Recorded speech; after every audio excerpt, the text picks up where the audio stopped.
Hey everyone, it's Lainey.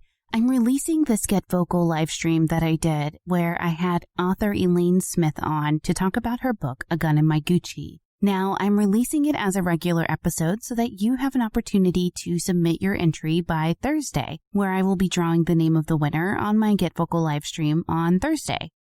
Don't worry, we'll be back to a regularly scheduled episode next week. Okay, on with the show.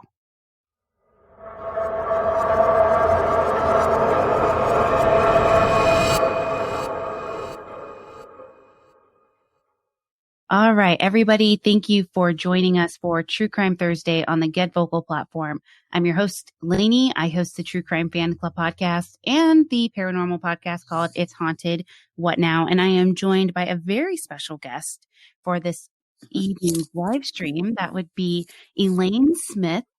So, Elaine, welcome to the show. And please share a little bit about yourself with us to introduce yourself. Well, thank you for your comments. I was an English major in college, but I actually really hated writing. So this book was an endeavor that was like blood, sweat, and tears because writing, I think, is really difficult. But it was a story that I thought was just so phenomenal that I just needed more people to hear it. That Ken Eto and myself were able to come together under some really drastic circumstances and give the initiation of numerous cases prosecuted that really did take down the management of the Chicago mob. Yeah, it was amazing. Pretty intense, the way that everything kind of unfolds. It's like every time I got to a new chapter, I was like, oh my gosh, this is going to fall apart. And then I'm like, okay, never mind. It's not, somehow it's saved. So there is an interesting story that you share briefly in the beginning of the book about how you first kind of got introduced to the world of true crime, if you will. And it's a very personal experience that happened when you were younger, which is pretty much my biggest fear and something my mom hammered into my head that was going to happen to me when I was younger if I tried to go outside without permission. But you were kind of in a time where you could leave the house and there was no problem. Like, the idea that you were walking to the movies with your friend was mind-boggling to me because there's no way I'd ever be able to do that, you know, during the time I grew up. So would you mind sharing that story with us so that we can kind of get an understanding of where you started? I think I call it the day Chicago lost its innocence. There were two young boys kidnapped off a streetcar and then later found, cut into pieces in a forest preserve around Chicago. And then there was another kidnapping of a young lady who was found in a drum in the lake. And all of a sudden, kids that were walking around, like going over to your girlfriend's house or going to a movie on a holiday, became really scary, became very almost life-threatening because all of a sudden these kids started to be taken off the streets. And that's, I had a guy that followed me. I knew this man was following me. I tried not to believe that it was, really a bad person when he stopped the car and got out of the car and attempted to drag me into the car.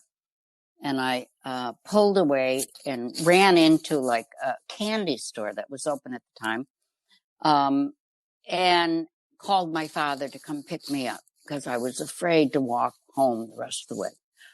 I was terrified. It was a defining moment of my life. And I never forgot it. And ever since that point, I started looking at license plates. I taught myself the models and makes of cars. And when I really did become an FBI agent, the people that I worked with, the guys, were like shocked when I could call out the city and the make and the kind of car that things were and license plates because it had been emblazoned in my fear and my experience to make sure I got those details down. Yeah, it was a trauma response to something. Yes. And it's incredible that that's kind of what happened out of that trauma was something that really helped you in your career and being able to recall those facts quite quickly. Yes, I'm sorry it did. I'm sorry Yeah. I had to experience this, because as a young girl, It's terrifying, I'm sure. really changed my life. It did change my life. And I found it quite interesting. It kind of took me aback a little bit by your anticipation of your father's response to you calling him out of fear. That you were kind of like, oh, he's going to be upset that I called and that I'm scared to go home, I guess. And was that kind of a norm or something? I don't know, because I know that, I don't know how the response was then, or if it was like, get yourself home, kid, you live in the city. It was sort of like that. Yeah. It was, we were not babied. It was a time when you don't cry. Mm-hmm. You hold it in, even for girls. I was going to ask, even for women. Yes, even for girls. And so, but it did teach me a lesson. My father was very loving, but he was also, there was really a divide between adults and children and what children could expect. Mm-hmm. And children could not expect their parents to drive and come and get you, or leave the house and come and get you, much less take off work. No one took off work. No one went to your assemblies. It was like they were working. They had to work because they had to get food on the table, and there was no fooling around. Yeah. You took care of yourself. Yeah, you were pretty self-sufficient, it seems, and that's kind of been how you've been throughout this book. I was just like, I call you when I was promoting this episode, the resident badass of the FBI, because I am so truly enamored with the way you took charge of your life and of your career. And it was an interesting jump that you took from being a school teacher to going into the FBI. And once we get to your training in the FBI, I'm going to call out a moment in the book that made me laugh and go, yep, I'd probably say the same thing. But can you tell us a little bit about that jump from going to teaching school to now trying to, spar one-on-one with guys in your FBI academy? Well, I'll tell you how I made the leap, because I became a school teacher in the ghetto of Chicago. Mm-hmm. And it was the most violent, threatening place that these children lived in, and therefore the teachers that came into the neighborhood lived in. I had like 43 fourth graders, and I was in a mobile unit, Oh, wow. which during the riots was burned. I mean, all my bulletin boards, all my books, everything was burned down. Oh, my. Because they rioted and burned the neighborhood. And I would hear shots fired. I found a dead baby in the garbage can. Yeah. I mean, it was nothing that the FBI could do to me would ever match the trauma that I had for the years that I taught in the ghetto in Chicago. Wow. It was, if any kids made it out of there, they were miracles, because they lived in such violence every day. And you being a teacher, you went into that violence every day. Yeah. And sometimes it spilled over on top of you. So I think that's what gave me anything that the FBI asked me to do. Oh, well, this is nothing. I was a school teacher in the ghetto. Yeah. I knew what the race riots were. I knew what it was like when Martin Luther King was killed. What you throw at me is not going to frighten me as much as I was then. At least you give me a gun. Yeah. Right. At least I had a gun. When I was a school and I get to teacher, use it. I had a pointer. I mean, big deal. Yeah. Were you ever threatened in any way while you were a teacher? Did you ever become fearful because of an interaction where you were like, wow, I don't think I want to do this anymore? Or yes, I did. Well, it was the children were incredibly violent, if another child touched a pencil on their desk, their first reaction was to explode, because that's what they saw at home. Mm-hmm. Their first reaction was they were going to hit somebody upside the head. They were going to fight. I mean, they were walking an edge of keeping their lives together which was totally surrounded by violence and not being able to trust the adults that they were supposed to be taking care of them. Yeah. I can't even imagine how tough that must be, especially probably even today, knowing Yes. how the crime rate has escalated in Chicago and probably maybe significantly worse than when you were a teacher then.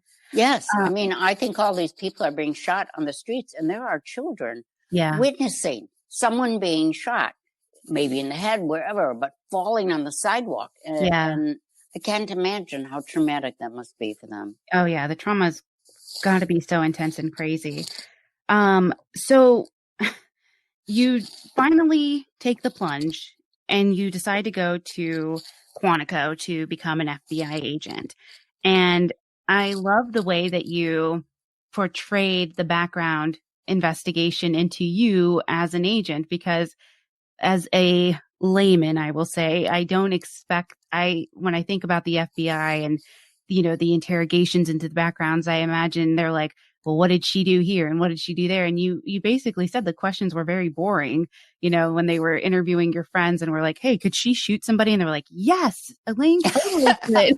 Yeah. On a New York second, this chick could shoot somebody. Yeah. And I was like, well, I don't know. I mean, is that a good thing or a bad thing? And that's what we had to do. Yeah.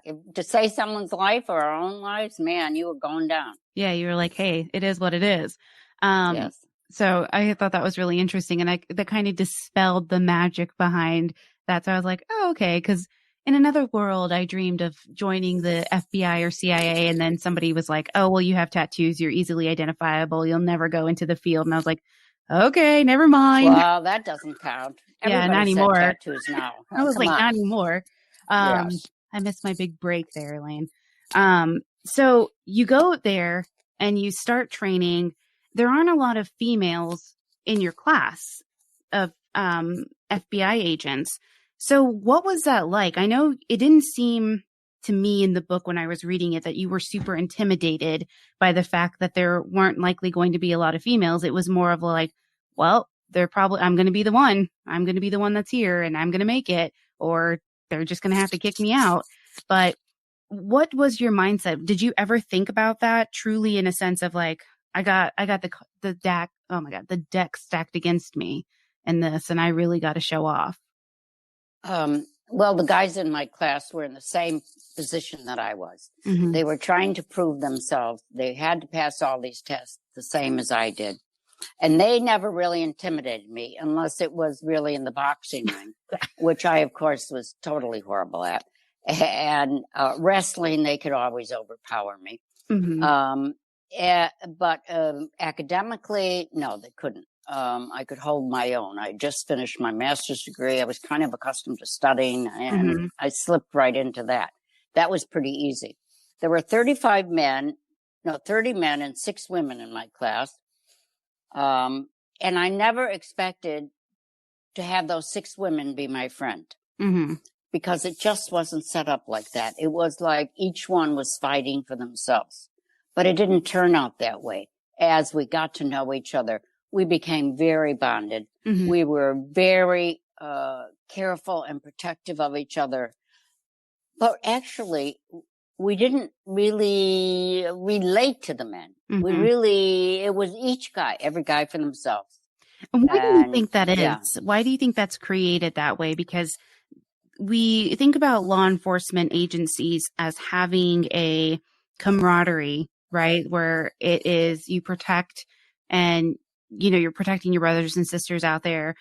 But when you're training, it is like, hey, you're on your own. You can't expect anybody to be there behind you if you have to do this. So why do you think that is? Or what do you think it gave you in the sense of whenever you finally transitioned on into the field, having that camaraderie and it took a while. A lack of camaraderie. Yeah, lack of it. When I went to Quantico, Sly and the Family had this "We Are Family," that song. Yeah. All my brothers and sisters and me. And I thought that that's how it was going to be. And when I got there, it wasn't. It was like, man, these women were trying to stab you in the back. It was like every dog for their own. Yeah. We did all become friends much more than with men. 'Cause men, I don't think really, they were under such pressure and struggle. and they didn't identify with how that was compounded when you were a woman. Mm-hmm. So the women in my class, we became very close. My roommate, I'm still very close to today. She lives in Atlanta. We see each other often. But the men, it was like boot camp. Yeah. I mean, it was like every guy has to prove themselves. And I can't help you because I'm barely making this myself. Yes. So I want to talk about quickly that experience you had in the boxing ring with, I think, Orlan or something is his name. yeah. Oh my gosh. I don't want to give his name. It's embarrassing. He'll be embarrassed. Yes. I thought it was so funny because it was, I could see you there, right? Kind of taking these hits and, you know, just swallowing your pride and being like, hey, you know what? I'm not going to win this fight, but I'm going to try my darndest to like get through it. And you finally finish and your instructor comes over and says, hey, come to my office. And then can you share with us kind of what the conversation was from there? All right. So if any of you, if you have never been punched in the face, it's an experience that is not pleasant and it's very shocking. And particularly if you're a woman, because no one punches you. I mean, I didn't wrestle when I was young. I had an older sister, but she never punched me. Yeah. I mean, just weren't We did accustomed punch to that. people. Yeah. So this guy had to punch me. Few of the guys were, you know, we're boxing and they were kind of doing it lightly with me. And the gym teacher said, come on over and really come over and fight her. And then I really got it. I mean, they just 1-2 punch on me, you know, and we wore helmets. And after this class, he said, and I took my helmet off and there were tears in my eyes. God, you never cried. You never absolutely ever cried. Mm-hmm. But I guess I was punched so much that I couldn't help it. And he says, Smith, come to my office. And he brings me into the office and he shows a picture of my husband boxing. And it was taken to be as an advertisement or showing what agents did to train. Mm-hmm. I never even knew he took the picture. And he says to me, now I am going to make you as tough as your husband. And I said to him, well, the only thing I could think of when I was beaten up was that I was going to have my husband come and beat the shit out of that guy. And he said, no, Smith, no, you're going to beat the shit out of that guy.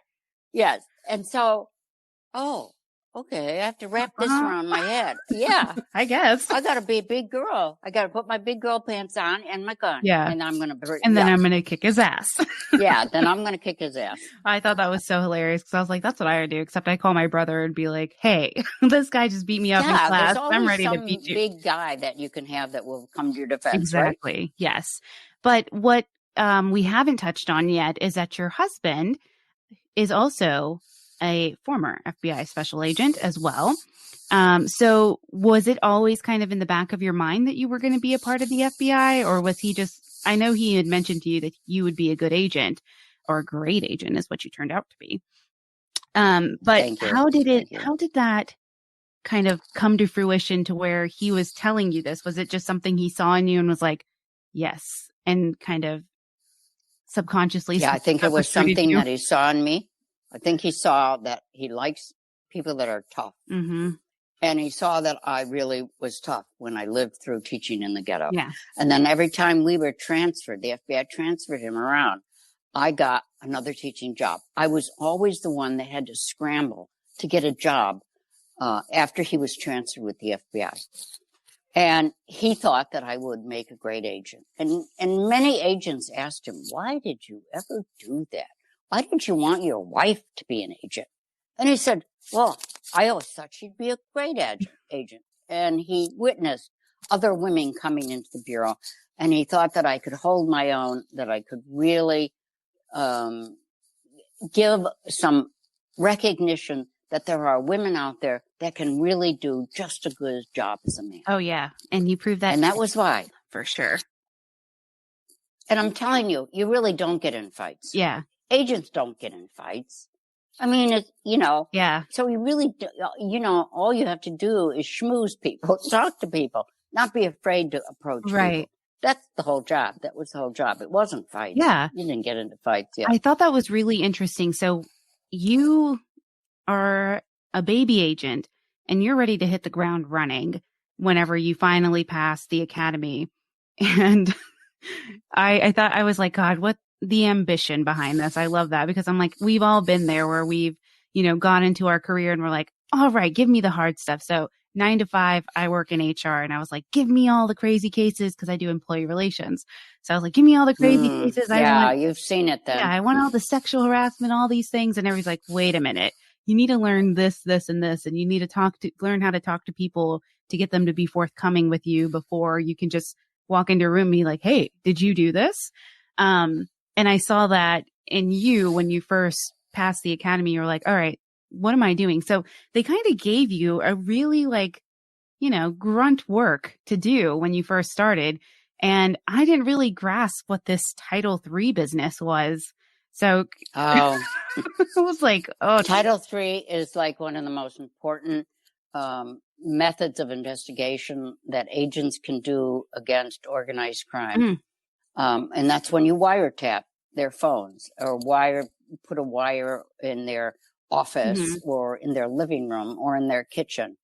And on that, they speak very freely and they talk about their crimes. They can talk to somebody else that's a criminal and they'll say, don't talk on the phone. 5 minutes later, they'll start talking about doing a robbery or something. And I mean, it's just astonishing. Yeah. They rarely use payphones. They use their own phones or the pay phones that were at the places they hung out. So that was where we got a lot of information and prosecutable, that they would start talking about the things that they did, the hijackings that they did, the robberies that they did, the muscle that they put on, the extortion that they did. So wiretaps were a very important tool, but they were bloody boring to sit and listen Not to. as exciting as as they make it seem on TV. Oh, no, it's horrible. You sit for like 8 hours just listening to these people. Sometimes that's if they get on the phone or if you've got a wire in the building. And then you just ad nauseum this just everyday crap. Yeah, the day-to-day rumblings of your life, and you're like, that's not interesting, but maybe one piece will be. Well, occasionally it pays off. Exclamation of like some robbery they're going to do, or what they're going to have. I'm going to pause the case right here so you can hear a word from our sponsors.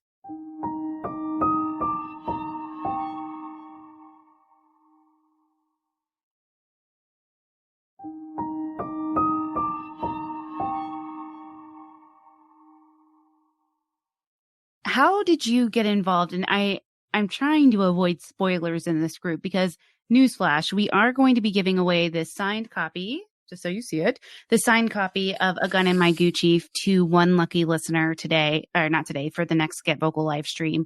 Elaine was kind enough to sign this for us, so it is an autographed copy, which is super sweet to have. But I don't want to give any spoilers away, because I really want people to go and read this book, because it is super interesting and it's truly enthralling. It was something that I couldn't put down, and I was like, I got to see what happens. I got to see what happens. Because the way you kick this book off is like a gut punch to your, when you're reading to your imagination. You're like, how did this happen? And how it's kind of dumb luck, really. Yes, it was dumb luck. And how it ended up was dumb luck. Exactly. It was just like, Hollywood. It was Hollywood, how it ended up. It is a story for a movie, for sure.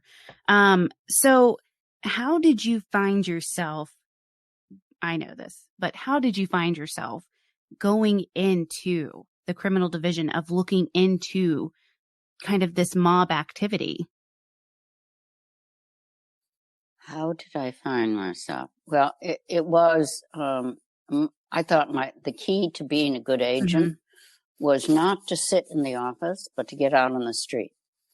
And I forced myself to talk to my thing was, you have to talk to one person a day. Oh, geez. You have to meet, you got to knock on a door. You have to talk to one person a day. And it was like, oh, geez, I'm scared. Well, he's going to tell me to go away. How can I approach the guy that's head of the North Side of La Cosa Nostra. But I did, and I did time again. And that really paid off for me because I had approached Ken Eto on 3 different occasions attempting to flip him. And so that was it. I went out and I pounded on doors. I talked to people. And it worked. It worked because you never know when the shit's going to hit them that they're going to need to pick up the phone and maybe they'll talk to that woman. That was an FBI agent that just came out of the blue and said, "Can I take you to coffee?" That was insane. I was like, yeah, sure. How? Oh, they never drinks for sure. Most of them said, yeah, I said, "Can I take you to drink? Have a drink?" What can you tell us about Joe, Tokyo Joe, as he's known? How would you describe him and his role and involvement in the Chicago mob? Well, he was truly a unique person. First of all, it was a while, months before I realized that he had almost a photographic memory.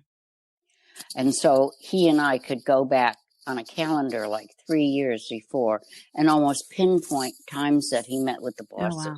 He remembered all of the details. He remembered how much he would put in an envelope to give them the cut.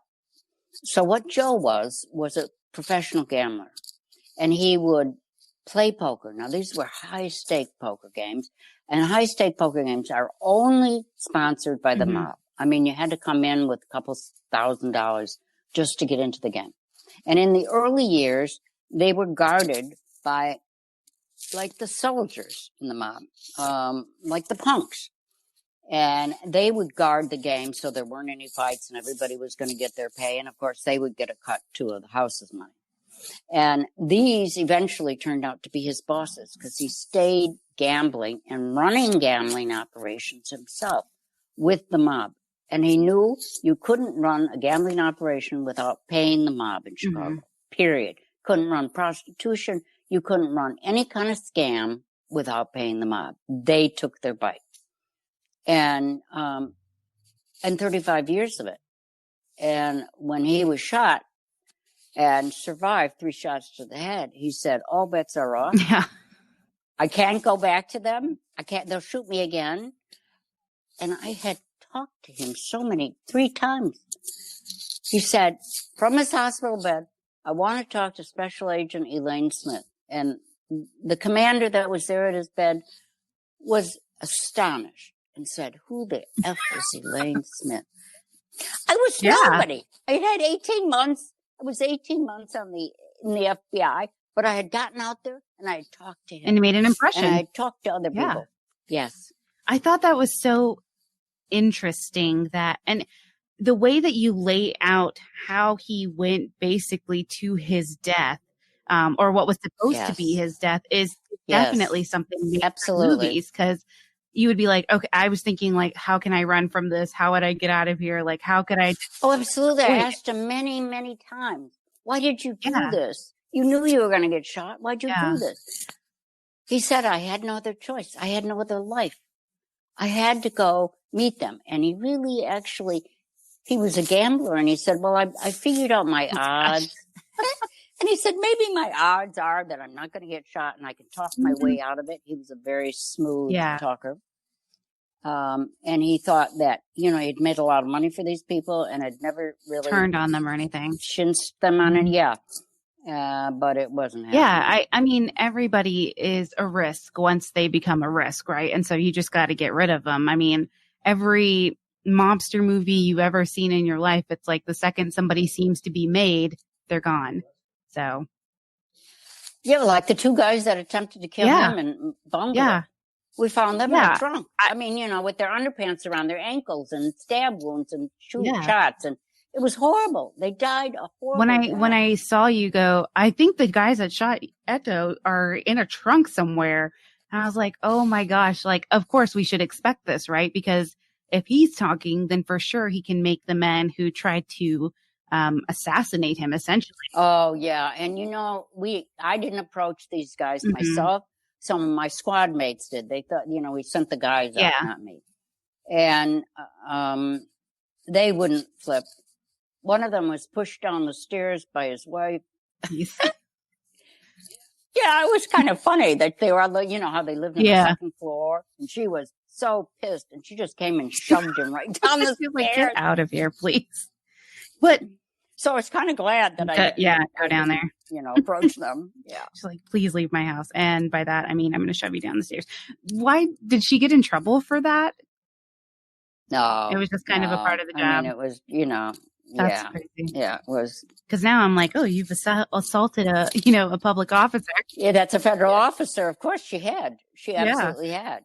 That's insane to me. Like I went, when we found the two guys in the trunk, I went to the one guy's house. His daughter was there. I came in and I said, I have, you know, some really terrible news to tell you. Maybe you'd like to sit down. And they didn't say a word. They weren't talking to me at all. And they absolutely knew that he was dead.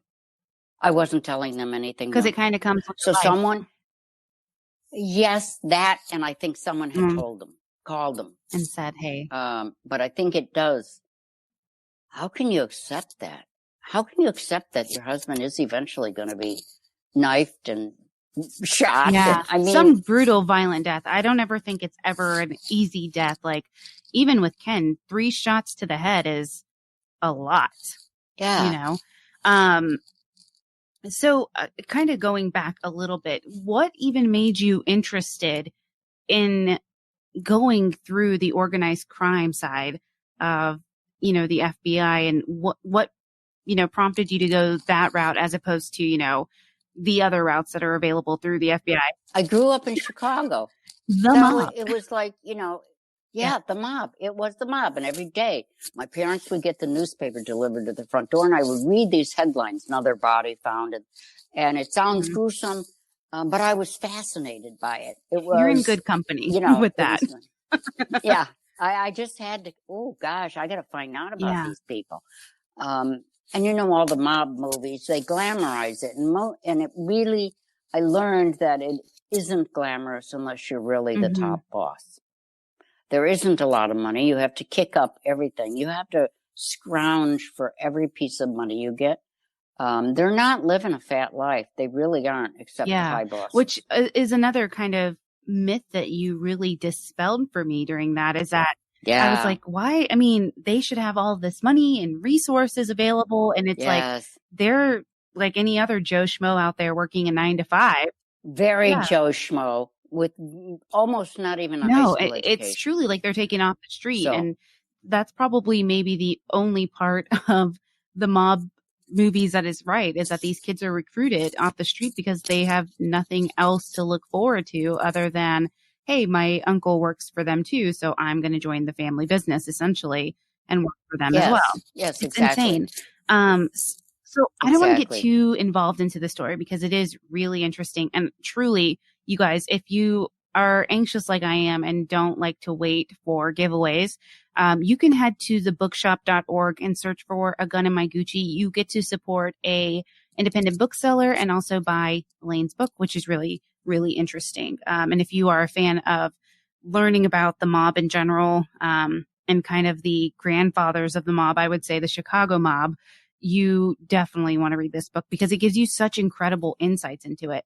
But you aren't just the person who helped take down the Chicago mob. You also have some other pretty awesome highlights to your career. So can you share those with us and your involvement with that, especially with what people are really fascinated by is the 9/11 involvement that you have. So can you share that with us?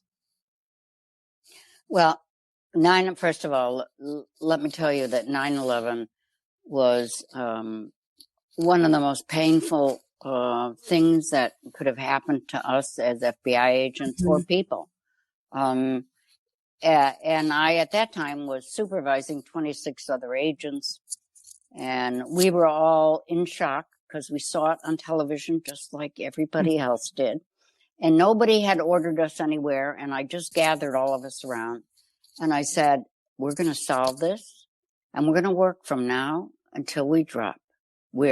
Nobody goes on vacation. Nobody goes home tonight.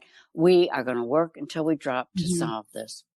and everybody was there. It was like all hands on deck. And then I was called into the command center, and we started giving tasks to people to try to solve who did this. So at the time, I was categorized as an expert in financial matters, and my squad was too. And we were given one of the leads out of New York, to develop the financial backgrounds of the 19 terrorists. We needed to know who sponsored this, who paid for this, and follow those leads into who was behind all of this. And so that is what we started doing. And we developed, they all had financial backgrounds here in the United States. We were able to develop those banking interests or credit cards that they had. One had a home mortgage, really. It was difficult to understand how this happened. But that I switched to 9/11, and I left my office for 5 months. And actually, no one did my work, and all the files were piled up high all around my office, waiting for me to come back. Hey, welcome to work. Yeah. But when 9/11 happened, and afterwards, it was the entire FBI worked 24 hours a day, 7 days a week. It was absolutely the biggest push we'd ever had. I can't even imagine. I mean, because it's truly an attack on, us in general as Americans. And so it was, I was probably, I think in 6th grade when it happened, and I didn't understand it.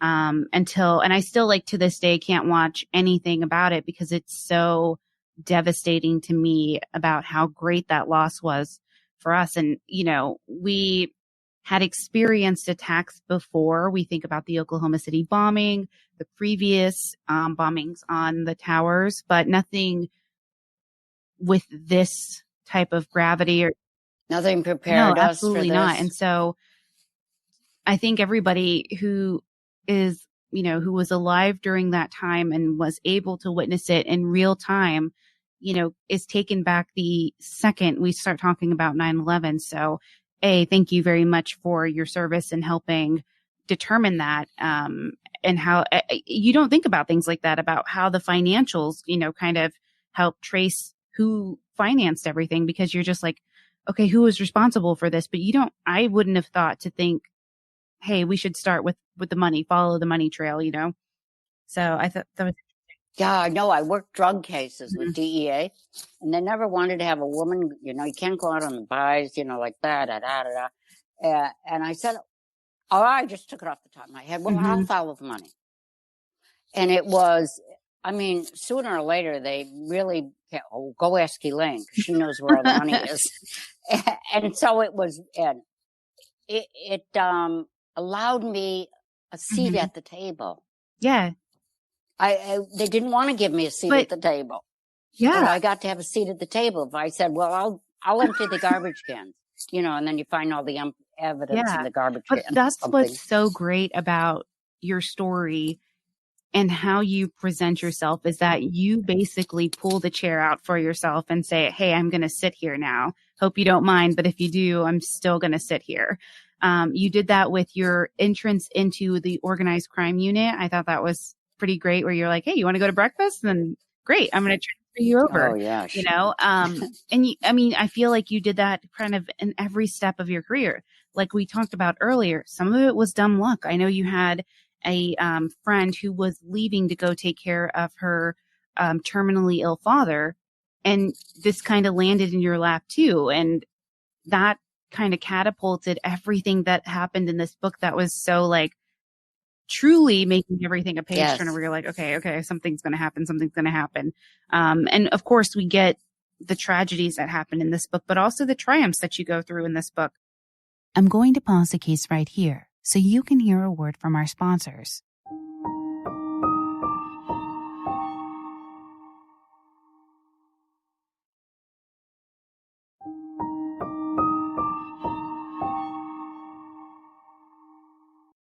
We learn, of course, of your experience and handling in the 9/11, but you also started teaching as a part, kind of going back to it and teaching curriculum for interview techniques, I believe. So was that kind of like an easy thing to get back into, where you're like, okay, get back into teaching kind of? No. I was part of the study where we developed how you interview agents. Everybody sat around the United States and figured out what are the characteristics we want in an agent. And we came up with like 8 characteristics. And then we did, now we have hired professionals, PhDs from the University of Minnesota and whatnot what questions do you ask these people in order to see if they have these qualities, in order to see if that they'll not give up, they'll hardworking, they won't look at their watch at 5:00 and I got to go home. What do you get? How do you elicit that behavior from them? And so I was part of developing those, questions and the new interview process. And then the Bureau at that time was, really under, they were going to get their butts sued because they had shown, prejudice against women and minorities in interviewing them. And so we had to make something that was really, couldn't influence by your opinion as one of the interviewers. That, it had to be more equitable. fair. That's amazing. Yeah, equitable, right. See, look at you. Trailblazer everywhere. I love it. One question I had to, and it just escaped my brain. But what do you want people to get from your book? What lesson, or what are you hoping when somebody finishes this book, the feeling that they get or the lesson that they take from it? What are you wanting people to learn? If anything. That you're a badass? I think it was just, no. I think it was, my grandchildren would never think I was a badass, okay? So, I think it was just to tell a great story, and just to tell a story of somebody, if you work hard, if you try, you can do it. You can do it. You don't have to be 6 foot and 200 pounds. Man, you can weigh 110 pounds and you can really be a force, and you can really put people in jail and put some people in jail for a long time. And so there are opportunities for everyone, no matter who you are. We recently covered a case. I thought this was interesting because I've really been interested in espionage cases here lately. We recently covered a case on the show, kind of on the CIA side with Harold Nicholson. What do you think about things like that? I was really confused as to how somebody can go through all the trouble of like joining the CIA, joining the FBI, and then essentially becoming a turncoat, if you will. So what do you think about people who go through all that trouble? Like, think about what you went through to join and the academy, to have somebody kind of just throw it all away. Harold Nicholson was one of the, top guys at the CIA, or in a really high position, and basically sold secret agent information over to the Russians back in, I think, the early 90s. And so what do you have to say about that? And you can be candid. Oh, well, there's Robert Hansen, who was an FBI agent. He's the one I'm going to cover next. Yeah. And he, what do I think of them? I think they're they're idiots. They're broken and, despicable. Is there a lot of opportunity to become a kind of a, what do they call those when they, a double agent? I worked organized crime, and so organized crime was not going to approach me. You're like, we don't want you. But I think that, they're going to do, I think they're the Soviets, the Chinese, whomever, are always on the lookout for somebody that they can approach. And it's going to be somebody that they sense has a weakness, someone that is having an affair, someone that is drinking, someone that's drinking too much, someone who's doing drugs. That they always look for someone that has a weakness. and then they'll work on that weakness and get them to compromise what they're doing. Insane and very true. I will open the floor up to questions while I give the giveaway information before we wrap up with Elaine. So if anybody has any questions, go ahead and submit those in the chat box there and we'll ask. But in order to enter into the giveaway for Elaine's book called A Gun in My Gucci, you will need to send me an email to tcfcpod@gmail.com with the subject EC Gucci to make sure you're listening and that you hear that. So subject EC Gucci and your mailing address, and I will draw the winner at the next Get Vocal live stream, which is going to be next Thursday, 7 p.m. Central Time. Elaine, I don't know if you have a huge social media presence or not, but feel free to share where we can find you, where you'd like us to go if we want to get more information. Yes, I have a website. It's A Gun in My Gucci. Is that Mr. Smith? Yeah, that's Tommy. Yeah. The love of my life, my high school sweetheart. Yes, you want to talk about the incident. Yeah, and recruited the me. Incident about how his life was almost gone. Just real quickly. Yeah. If you want. At 36, he was shot in the abdomen in a training accident. And he developed peritonitis, which is an inflammation or infection bacteria in the peritoneal lining of your abdomen.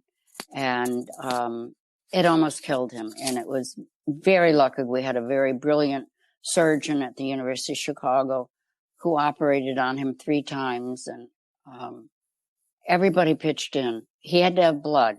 And the blood would come in. It was donated by people. And I would say to him, oh, that's Roger Nielsen's blood that you're getting. Because everybody donated blood because he needed blood. And it was a terrible experience. But it also showed love that people It's incredible. Had for him, and the way that you represent him, your relationship in the story, and the way that he supports you. I love that he joined you kind of going out on this first call.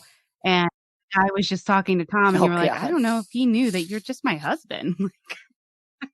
You're just kind of my hired arm now. And I'm the one asking the questions here. So I thought that was really interesting. And I'm glad that, you had that support, which I think is really important for people, who are trying to pursue something that they're passionate about, is that all they really need is themselves and maybe one other person who just believes in them and is willing to help them and encourage them, go past that finish line to reach their goals.